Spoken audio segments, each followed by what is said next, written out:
नमस्कार दोस्तों, एक बार फिर से स्वागत है आपके अपने YouTube चैनल जयकाल जीनियस पर। आज मैं फिर से एक नए टॉपिक को लेकर के हाजिर हूँ और आज का हमारा नया टॉपिक है आर्काइड फार्मूला। ठीक है, तो इस फार्मूले की चर्चा क्यों हो रही है?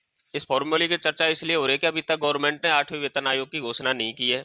आगे हम देखेंगे कि जब 8वां वेतन आयोग की घोषणा गवर्नमेंट यदि करती है तो किस फार्मूले के आधार पर करेगी।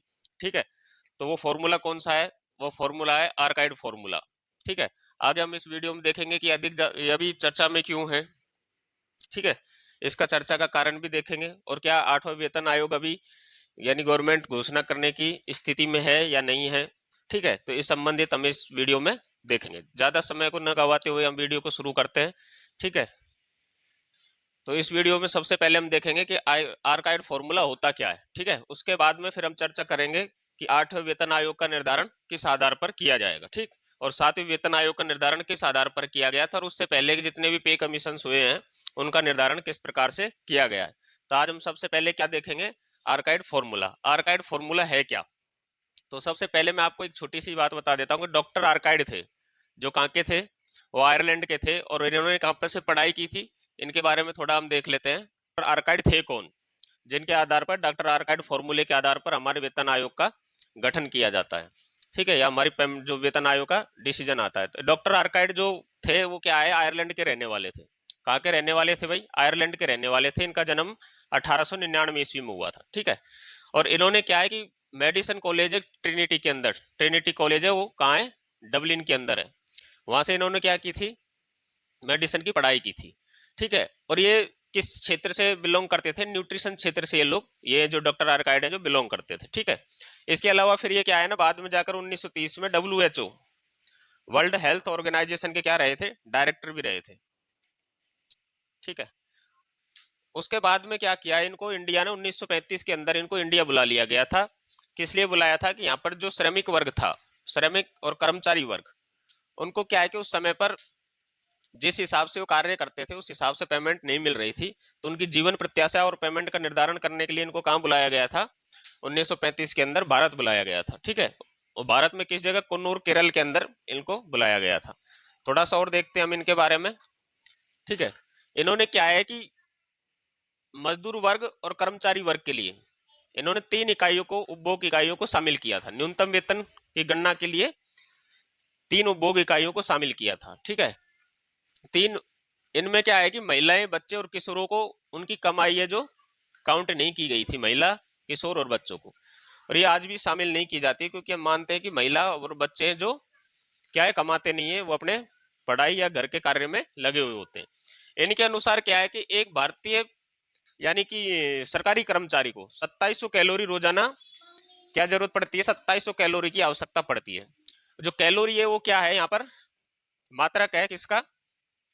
यानी एनर्जी का। ठीक है, अब मनुष्यों को क्या है कि यहाँ पर क्या लिया? 2700 कैलोरी का उपभोग माना गया है कि यानी कि एक आदमी को स्वस्थ और कुपोषण से बचाने के लिए कम से कम 2700 कैलोरी उस व्यक्ति के लिए जरूरी है। ऐसा इन्होंने अपने उसमें फॉर्मूला के अंदर माना है। इसके अलावा इन्होंने किसको शामिल किया है? इन्होंने देखो मुख्यतः 4 चीजों को शामिल किया है। पहला रोटी, दूसरा कपड़ा, तीसरा मकान, इसके अलावा ईंधन। ठीक है, उसके अलावा बिजली। ठीक है, पानी, ईंधन, बिजली, पानी इत्यादि चीजों को इन्होंने अपने फॉर्मूला के अंदर शामिल किया है कि भाई एक कर्मचारी के लिए इतनी चीजें तो होनी ही चाहिए। ठीक है, इनके बारे में ज्यादा विस्तृत से बताने की जरूरत नहीं है। इन्होंने कपड़े को माना है कि एक व्यक्ति के लिए 18 गज प्रति वर्ष क्या मिलना चाहिए? कपड़ा मिलना चाहिए। ठीक है, और श्रमिक परिवार को टोटल 4 सदस्य इन्होंने अपने परिवार के अंदर माने, इन्होंने कर्मचारी के परिवार के अंदर हस्बैंड, वाइफ और बच्चों को। फिर इसके अलावा जो अन्य जो मध्य ईंधन प्रकाश व्यवस्था, इन पर इन्होंने कुल न्यूनतम 20% को माना है। मान लीजिए किसी को 100 रुपया मिल रहा है तो 20% खर्चा उसी पर होता है अभी, ऐसा इन्होंने माना है। तो इनके बारे में ज्यादा बताने की जरूरत अभी है नहीं, बस खाली इतना पता होना चाहिए कि इन्होंने किन किन चीजों को शामिल किया है आर्काइड फॉर्मूले के अंदर। अब क्या है, जो 7वां वेतन आयोग था हमारा, 7वां वेतन आयोग है जो हमारा किस फॉर्मूले के अकॉर्डिंग दिया गया है? यही आर्काइड फॉर्मूले का अकॉर्डिंग दिया गया था। ठीक है, 7वां वेतन आयोग। इससे पहले का जो छठवां वेतन आयोग था उस पर आर्काइड फॉर्मूला लागू नहीं किया गया था। पहली बार ये आर्काइड फॉर्मूला है जो छठवें वेतन सातवें वेतन आयोग के अंदर शामिल किया गया। इनके अनुसार क्या है कि ऐसा जरूरी नहीं है कि भाई हर 10 साल में आप क्या करें कि सरकारी कर्मचारी की पेमेंट बढ़ाएं, ऐसा कोई जरूरी नहीं है। जब गवर्नमेंट उचित समझे, जब गवर्नमेंट को क्या लगे, उचित लगे कि भाई अब सरकारी कर्मचारी की पेमेंट बढ़नी चाहिए, जब भी गवर्नमेंट उचित समझे तो सर गवर्नमेंट क्या करेगी ना, महंगाई को मद्देनजर रखते हुए बिना किसी वेतन आयोग के गठन किए हुए आर्काइड फॉर्मूले को यूज करके उसकी पेमेंट को सरकारी कर्मचारी की पेमेंट को बढ़ा सकती है। ये ऐसा आर्काइड फॉर्मूले के अंदर सातवें वेतन आयोग के अंदर कहा गया है। ठीक है। अब लोग बोल रहे हैं यहाँ पर कि सर 50% जैसे डीए होगा वैसे आर्काइड फॉर्मूला लागू किया जाएगा, लेकिन अभी ऐसा मुझे तो जुलाई तक लग नहीं रहा है कि आर्काइड फॉर्मूला जुलाई तक आपके लिए लागू किया जाएगा। उसका कारण क्या है कि अभी इलेक्शन का समय है, तो पहली चीज तो इलेक्शन का समय, और दूसरा चीज क्या है 50% जब डीए होता है उसके पश्चात ही सातवें वेतन आयोग आठवें वेतन आयोग गवर्नमेंट है जो लागू कर सकती है। आठवां वेतन आयोग गवर्नमेंट है जो क्या करेगी, लागू कर सकती है। लागू नहीं, आठवें वेतन आयोग का क्या करेगी, गठन करेगी। ठीक है।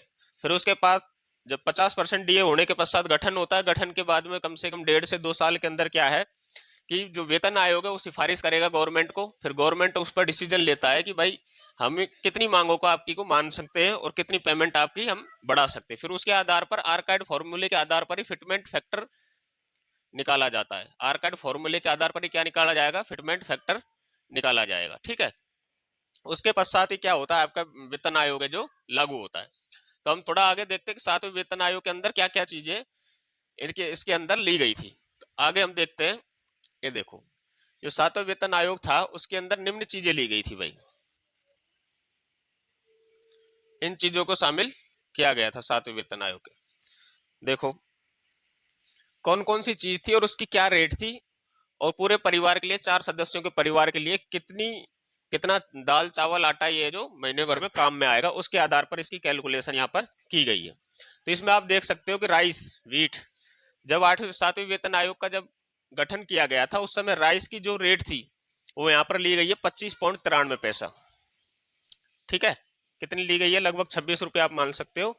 और एक महीने के अंदर एक परिवार है जो 43.43 किलो आटा गेहूं या आटा या चावल खाएगा। ठीक है। ये इनका ऐसा अनुमान है 2700 कैलोरी को मद्देनजर रखते हुए। ठीक है। कैलोरी को मद्देनजर रखते हुए इन्होंने इसकी कैलकुलेशन की है। यानी कि 42.75 kg क्या चाहिए उसको, या तो आटा चाहिए या फिर क्या चाहिए, चावल चाहिए। उसका उस समय जो रेट माना गया था 25.93 रुपये पर केजी, जिसका टोटल महीने का होता है 1108 रुपये। उसके अलावा दाल का उस समय इन्होंने लिया था कि 80 ग्राम दाल प्रति यानी एक व्यक्ति को चाहिए पर डे की, तो उन्होंने रेट लिया था उस समय 97.84। ठीक है। और उस हिसाब से पूरे महीने भर में लगभग 7 किलो 20 यानी किलोग्राम दाल की आवश्यकता होगी। रो वेजिटेबल लिया उन्होंने 100 ग्राम पर डे का। ठीक है। इसमें क्या है, आपको 9 किलो यानी कि हरी सब्जी आपको रो वेजिटेबल आपको चाहिए होंगी। और इस पर जो इसका जो रेट लिया था उस समय कितना लिया था, 58 रुपया लिया था। ठीक है, 58.48। फिर ऐसे ग्रीन वेजिटेबल का लिया है, फिर अदर वेजिटेबल्स का लिया है, फिर फ्रूट्स का लिया है, मिल्क का लिया है, शुगर का लिया है, एडिबल ऑयल का लिया है, फिश या मीट एग, इन सभी चीज़ों को इसके अंदर शामिल किया गया है। तो उस समय जो इनकी रेटें थी वो देखो आप यहाँ आप देख सकते हैं। राइस वीट ठीक है 25 रुपया किलो, तो अभी तो राइस आपको 40-50 से नीचे मिलेगा ही नहीं। इसके अलावा जो दाल है, कोई भी दाल है जो अभी यानी 100 से नीचे है ही नहीं है, सभी 100 को क्रॉस कर चुकी है, 120 130 140 तक चली गई, 150 को भी पार कर चुकी है एक दो दालें। तो रॉ वेजिटेबल है ठीक है 60 रुपये केजी के आसपास ले रखा है इसके अंदर आधार। ग्रीन वेजिटेबल अभी 38 रुपये किलो, कोई ग्रीन वेजिटेबल नहीं है। ठीक है। फ्रूट है 64 रुपये केजी के हिसाब से फ्रूट लिया है, तो आजकल 40-45 रुपये किलो तो बनाना ही मिलता है। उसके अलावा मिल्क है, तो मिल्क को यहाँ पर लिया है 37 रुपया यानी 37.74, तो अभी मिल्क चला गया अलग, 60 को भी क्रॉस कर चुका है। ठीक है। उसके अलावा शुगर है जो 37.40 लिए 42-43, लगभग 6-7 रुपये इस पर भी बढ़ गए। ठीक। इसके अलावा ऑयल है, तो ऑयल का रेट यहाँ पर 114 लिया है। अब आपको मालूम है ऑयल का रेट कितना चल रहा है। ठीक है। फिश है, तो फिश यहाँ पर लिया है 268 रुपये के जी। मीट लिया है 400 रुपये के जी। एग लिया है 4 रुपया 27 पैसा। तो आप इस हिसाब से आप देख सकते हैं कितनी महंगाई अभी बढ़ चुकी है। ठीक है। और यहाँ पर देखो इन सभी को इन्होंने जोड़ दिया गया फिर बाद में, ठीक है। उसके अलावा फ्यूल, इलेक्ट्रिसिटी, वाटर चार्ज भी लिया है इन्होंने। उसके अलावा मैरिज, रिक्रिएशन, फेस्टिवल का भी आपने कुछ हिस्सा इन्होंने दिया है। फिर इसकी लेडिंग के लिए भी दिया है कुछ हिस्सा। तो ऐसे टोटल करके 7,992 हुए थे। तो गवर्नमेंट ने उसको राउंड फिगर में कितना कर दिया, 18,000 रुपया कर दिया, ठीक है। इस आधार से पे लेवल 1 की पेमेंट यहाँ पर डिसाइड की गई थी कि भाई पे लेवल 1 के व्यक्ति के लिए इतना तो कम से कम पेमेंट होना चाहिए। यानी ये टोटल जितना खर्चा हुआ है उतना ही पैसा गवर्नमेंट ने आपको दिया है। इसमें आपका किसी प्रकार का बचत का कहीं कोई इसके अंदर प्रावधान नहीं है कि आप 18,000 रुपये में से 1 रुपया भी बचाकर घर ले जाओ।